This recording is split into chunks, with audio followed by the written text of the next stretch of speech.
Bonjour. Bonjour.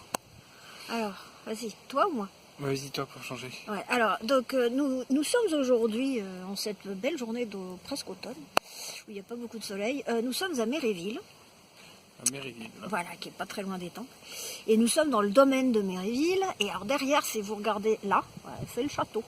Alors c'est un château qui est en ruine, les adeptes d'Urbex seraient ravis. Et donc il est dans un parc gigantesque. Qui à la source était en fait une espèce de grand jardin anglais du 18e, etc., qui est tombé en désuétude.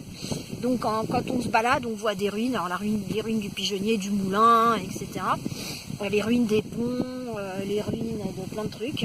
Les cascades ne sont pas visibles parce qu'elles sont super abîmées.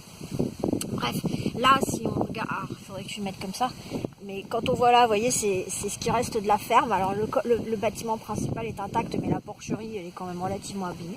Donc en fait, ce qui est intéressant, c'est que c'est typique de ce qu'il pouvait y avoir comme type de château au XVIIIe siècle. Il y a une glacière, il y a deux glacières, enfin bref. Au niveau ingénierie, c'est intéressant, mais c'est complètement abîmé. Et alors, c'est ce qui légitime tout le travail fait par Stéphane Baird actuellement de levée de fonds pour essayer de restaurer tout ça parce que l'État donne pas de sous et que donc ce sont des lieux patrimoniaux extrêmement chargés d'histoire mais qu'on laisse complètement à l'abandon parce qu'il n'y a pas d'argent. Les municipalités n'ont pas de quoi les financer les travaux qui sont quand même lourds et oui, puis l'État veut pas donner de sous, hein, voilà.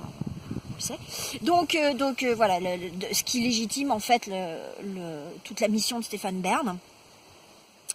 C'est pas que j'apprécie énormément le monsieur, mais enfin voilà, au moins ça justifie son travail, qui est d'essayer de mettre en place ce fameux loto, etc., pour trouver des sous pour restaurer tout ça.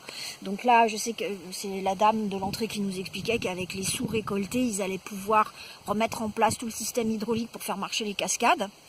Il faut savoir que c'est important parce que ce genre de domaine, ça fait venir des touristes qui viennent manger, qui s'installent, qui regardent, etc. C'est ce qui peut faire vivre une petite ville de grande banlieue de province. Et quand même, c'est un monument qui est classé.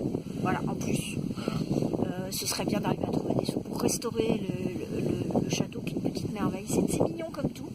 C'est mignon comme tout, et en attendant, il y a une grande balade à faire. Ouais, qui est très belle. Tout autour, voilà, c'est super boisé, sauvage, et il y a des rizières, des lacs.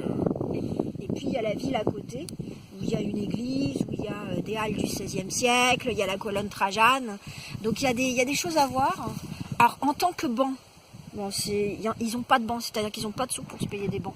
Mais ils ont des tables de pique-nique. Voilà, donc on s'est installé sur le banc de la table de pique-nique, ça sert. Mais c'est intéressant parce que ça prouve aussi que quand on vous parle de banc, un banc, c'est un investissement en termes de mobilier urbain et que c'est pas forcément C'est des évident sous, d'avoir les sous. on peut pas te mettre n'importe quoi parce que c'est des lieux classés. Donc, puis on peut pas mettre n'importe quoi parce que c'est dehors.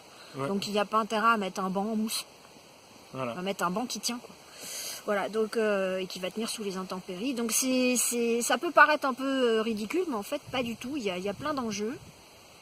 Puis en même temps, c'est juste magnifique. Vous êtes dans la nature, il n'y a pas de bruit.